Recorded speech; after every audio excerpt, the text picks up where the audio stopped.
Hola amigos de Geopolítica Actual, yo soy Marta y hoy les presentamos un vídeo un poco diferente. La guerra que actualmente se está librando en el mundo es una guerra de un calibre mucho mayor que el de la simple hegemonía por el control de los recursos. Es una lucha por un modo de entender la existencia que es exclusivo y por tanto totalitario, en el que la mundanidad se sacraliza, en el que los propios hechos son justificados por el propio acto de su consumación. Una mentalidad así está naturalmente enemistada con la realidad misma de las cosas y, por tanto, con toda comprensión de la vida y del mundo que se ajuste a la verdad. Es por ello que esta mentalidad moderna occidental lleva implícita la guerra contra todo tipo de visión o de conocimiento tradicional. El pasado viernes, el sistema de seguridad antiaérea israelí ha sido burlado en un ataque de autoría yemení. Al día siguiente, la respuesta no se hace esperar. Israel ataca la ciudad de Hodeida, una ciudad portuaria de Yemen.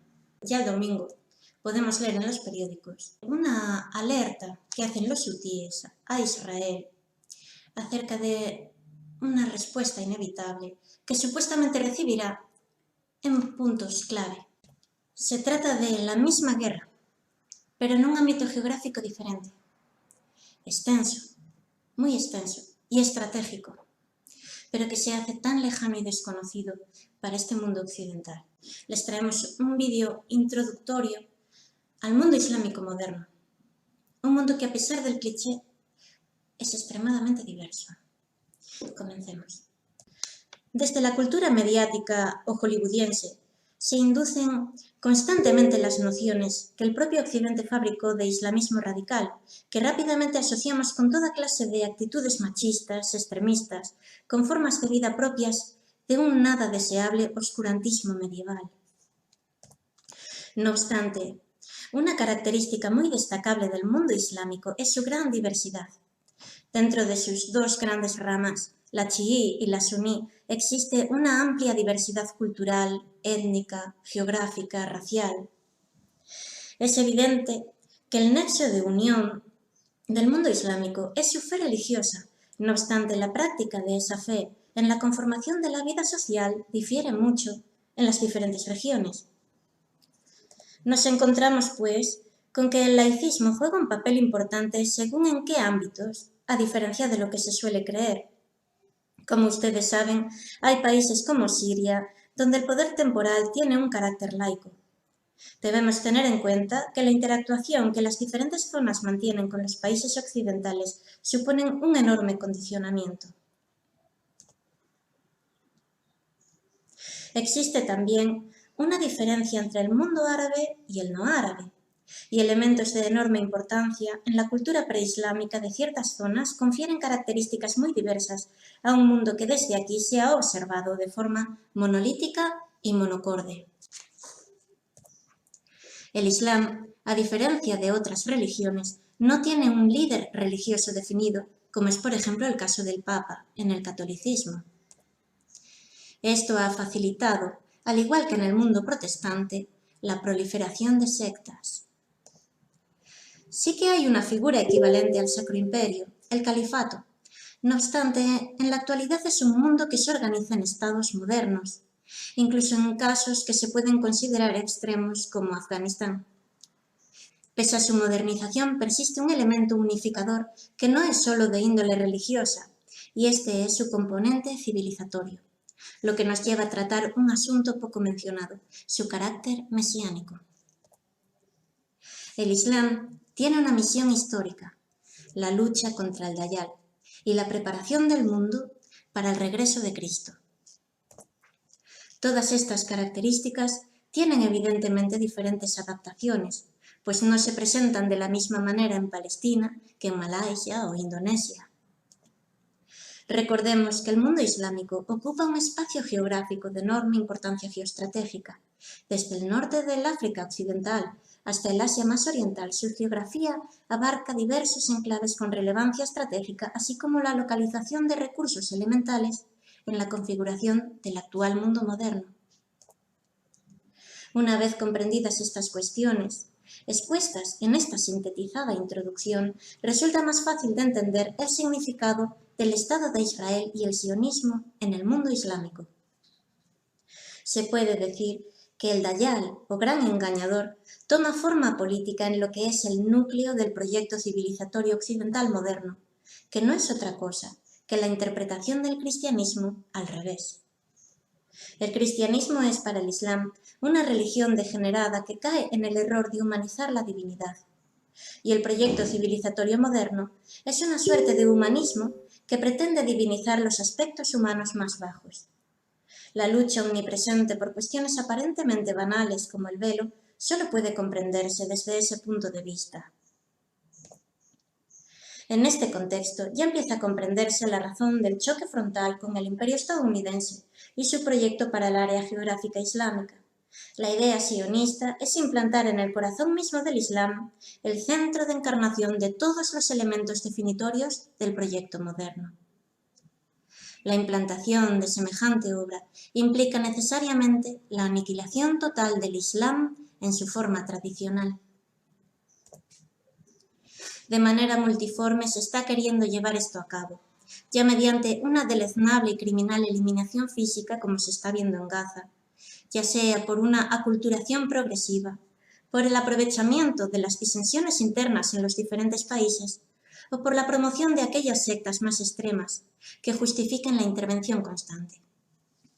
La idea quedó expresada en la doctrina Rumsfeld-Zebrowski y se resume en evitar a toda costa que exista un poder fuerte en el mundo islámico.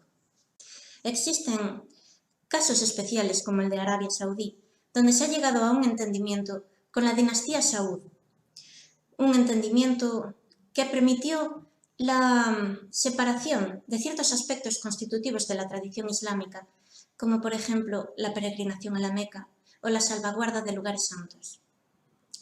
Otro caso de particular especificidad es Turquía, cuya importancia radica en la institución del sultanato, una institución que, llegado el caso, podría constituirse en un poder sólido dentro del mundo islámico. Es por ello que Turquía forma parte de la OTAN y está siempre en constante vigilancia. Y es también debido a ello que tanto a Arabia como a Turquía se les haya querido vincular de una forma amistosa con Israel. De esta manera camelarles con el papel de gendarmes regionales y también de favorecer esos desequilibrios internos, ya sea en el caso del wahabismo actualmente dominante en Arabia Saudí, o ya sea en esas tendencias que actualmente gobiernan Turquía, que están vinculadas a la hermandad musulmana. Para poder comprender la hermandad musulmana, habría que hablar primeramente de la cuestión sufí. Al igual que en el mundo cristiano, en el islámico permanecen ciertas organizaciones vinculadas al conocimiento tradicional. Cuando se produce el contacto con el mundo moderno, rápidamente desde el ámbito occidental, hay quien encuentra en esto una oportunidad de infiltración para fines políticos. Recordemos que en Occidente se había producido una usurpación del conocimiento iniciático. Es así como se formaron las famosas sociedades secretas con actividades subversivas y finalidades políticas. Y se llevó pues a cabo una infiltración en las organizaciones iniciáticas del mundo islámico, por un lado, y la creación de organizaciones nuevas a la manera occidental de sociedades secretas.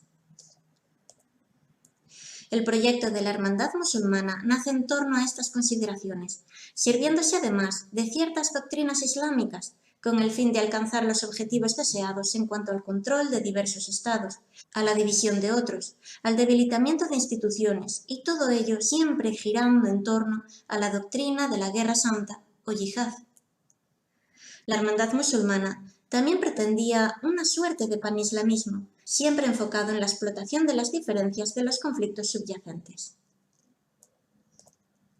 Dentro de sus pretensiones, la conformación de un gran califato o una unión de fieles debía llevar también a una deseable uniformización que permitiese un mejor control, o una superestructura de condicionamiento mental a diversos niveles, que coordinado con otros elementos de tipo económico, social y político, terminase por dirigir la conformación del consenso y los círculos de poder en torno a una serie de mecanismos de manipulación fácilmente operables por parte de las potencias occidentales, las cuales, a su vez, habrían de reorganizar sus dominios e influencias para asegurar la gestión de una parte geográfica del planeta absolutamente clave en la garantización de la economía.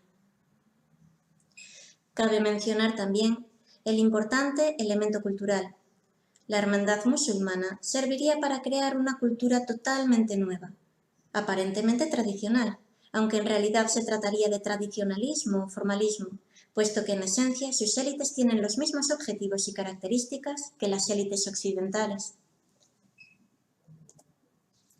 De este modo, las potencias occidentales aseguraban la manipulabilidad de los diferentes centros de poder del mundo islámico. Cuestiones económicas o militares de gran calado solapaban los poderes locales, y la inserción del Estado de Israel en el corazón del mundo islámico iba a ser la pieza definitiva de garantía de dominio. Se aseguraba con esto la constante crispación, el manejo de las diferentes polarizaciones y la dosificación de tensión en términos diplomáticos, estratégicos y de percepción en la caracterización del mundo islámico como un todo dentro de la opinión pública. Y de esta manera se ha conformado la visión que actualmente tenemos del Islam. A pesar de ser un mundo conformado por una serie de diversos países con diferentes características de tipo local y con diversos grados de modernización interna, la percepción general es monolítica y atrasada. Es en este punto en el que puede comprenderse el porqué del conflicto dentro del fenómeno migratorio. Muchos habitantes del mundo islámico desean acceder al mundo occidental moderno, el cual es presentado como la cima del éxito en la implementación de proyectos que nunca son del todo desarrollados en sus propios países y que chocan, por lo demás, con esas tendencias tradicionalistas anteriormente mencionadas. Así es como, poco a poco, desde los dos flancos, se va destruyendo la auténtica tradición islámica y la identidad de los diferentes pueblos. Se va fomentando también el ansia migratoria y esa sensación de fracaso intrínseco de esos pueblos, de su incapacidad para modernizarse o adaptarse de forma adecuada. Con esto concluimos el vídeo de hoy. Si les ha gustado, pueden darle a me gusta. Pueden suscribirse también a Geopolítica Actual si todavía no lo han hecho. Y si así lo desean, háganse miembros. Muchas gracias por estar ahí y reciban un saludo muy cordial.